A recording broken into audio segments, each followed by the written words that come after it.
Okay, good afternoon, everybody. I could feel over the coffee break some energy, the Gunther Pauli magic, maybe. So my challenge is to bring back again the level of energy to introduce the panel discussion. And to do that, I thought it may be interesting to start back to the future. This is a little bit of the journey. I would like to pay tribute to my predecessors at CEPI. Teresa, you're there, and you were part of this journey, where in 2011 we made a roadmap looking at what does it take to decarbonize and create value in our industry? What could be the path to move forward? And from that roadmap, we looked at the technologies 2 years later. And I will come back to the technologies in my presentation. And then we also looked at the innovation in design, innovation in materials, innovation in products. And then we looked at the investments, and that's what we discussed with you last year. That was my first European Paper Week. And I had the challenge to explain to people that they're going to have to invest 44 billion euros in Europe by 2050. And from there, we did this. We issued in February an investment transformation roadmap that looked at the different paths, the different investment platforms that needs to be looked at, and the conditions industry needs to make this transformation happen. I will not repeat the story there, but I'd like to share with you the two types of questions I got. I got two kinds of questions when I presented this to policymakers, to industry people, to academics, to NGOs. Sylvain, that looks so great, but where is it happening? Where are the products? How will I finance this? How are we going to accelerate this? These were the kind of questions I got a year ago. What was for me very interesting, I didn't get any why question. I didn't get any what questions, which means that our industry is maybe a little bit more aligned behind this vision than people may think about. But fair enough, where, how? And over a year, I've been looking around Europe at the where, I see the transformation happening, where the products are, how we can make the investments happen, how we can make the transformation accelerate. And this is a little bit of this journey I'd like to share with you. Where is it happening? When I got this question at the European Commission with one commissioner in March, I thought, we need to go fast there. We need to pull together examples of investments our members have been doing over the past 2 years across Europe so that we can document where the investments are happening. And where those investments are happening, it's north, south, east, west of Europe. That's the important thing. It's not limited in one single geography. It is a transformation that touches different countries, different ecosystems, different industry bases. And the very interesting thing is that it approaches renewables integration, energy efficiency, new bioproduct. There is not one single silver bullet to make this transformation happen. You each time need to look at what Gunther Pauli was talking about. How do you cluster? How do you integrate a new biorefinery system to the paper mill? How do you bring new added valued products that are low carbon, much higher added value in your portfolio? This is happening. When we launched this in the European Parliament, the MEPs were just ballistic. We can see the investments. We see it for real. That's very important. We need to show, we need to talk about those things. Then, where are the innovations? You may remember back in 2015, the whole presentation, 2013, so the whole presentation on the two-team project and the deep atypic solvent technology that won the prize or was awarded the most promising technology. At that time, it was a kind of equation on the blackboard, a concept that scientists had moved on. Now, this is it. This is the first piece of paper made with dipeptic solvent technology. In 4 years' time, our industry has built a consortium, 28 members, member company, researchers, academics, joining forces to move from a concept to something now where we are discussing how we're going to pilot this. So to say well done to the dipeptic solvent consortium, I'd like you to stand up, please. Do stand up. I know some people are in this room and are in this consortium, and to applaud them, okay?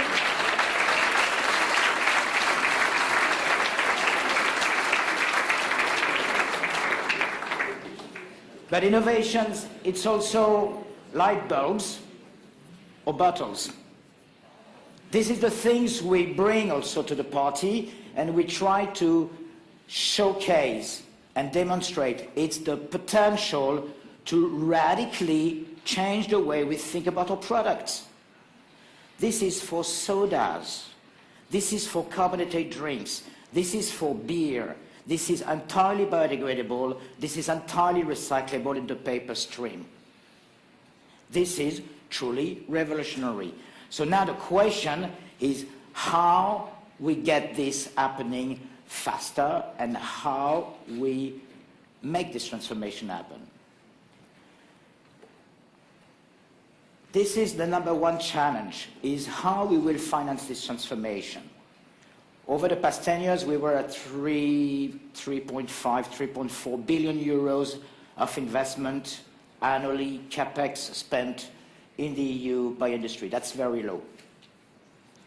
We have ramped up to a level of 4.2 billion euros of annual investment last year and most likely this year when we will end up this year. This is much better. We need to sustain for the next 30 years a level of 4.9 billion euro. That's what we estimated at the time we made the roadmap to make the transformation of the European assets toward high added value, low carbon emitting transformation. That's a challenge. So we have been quite consecutive with this. We have been looking at, number one, based on the discussion we had last year with the panel, where is the money available at European level?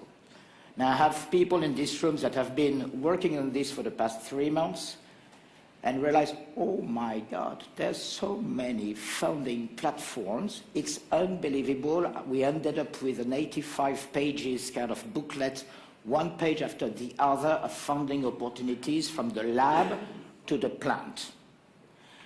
Okay, that's the EU. Maybe there's too much. Maybe there's far too much complexities. We may need to streamline. But what we're going to do, step 2, is to make this available and to share this with industry, because I believe we need to better tailor the information and investment capabilities we have at European level towards a specific sector. The second thing we have been looking at is making this transformation happen in the bioeconomy, and that's a few announcements that have been made recently when the Commission has launched the bioeconomy review, notably the bioeconomy investment platform, where additional funding will be made available for capex. But at the end of the day, the capex will depend on the added value we create. I mean, I don't know any business that will just invest for the sake of decarbonizing if it doesn't create value. Okay, that's the name of the game. So the challenge we have to discuss is how do we spur this circular economy in Europe? How do we get all those innovations out of the box, if I may say? I want this on the market big time within the next 5 years. Interesting challenge. And that's what we should all be doing at. is how do we capture the value that exists with our product, with advanced design, with new solution, bringing new technical properties maybe to the existing product. How do we conquer additional market position, and how do we capture the added value ourselves? Because I bet you, and you could listen from this, you could hear from this, from Gunter Pauli, that if we do not capture the added value, other people will capture it for us. Think about the business model in the digital world.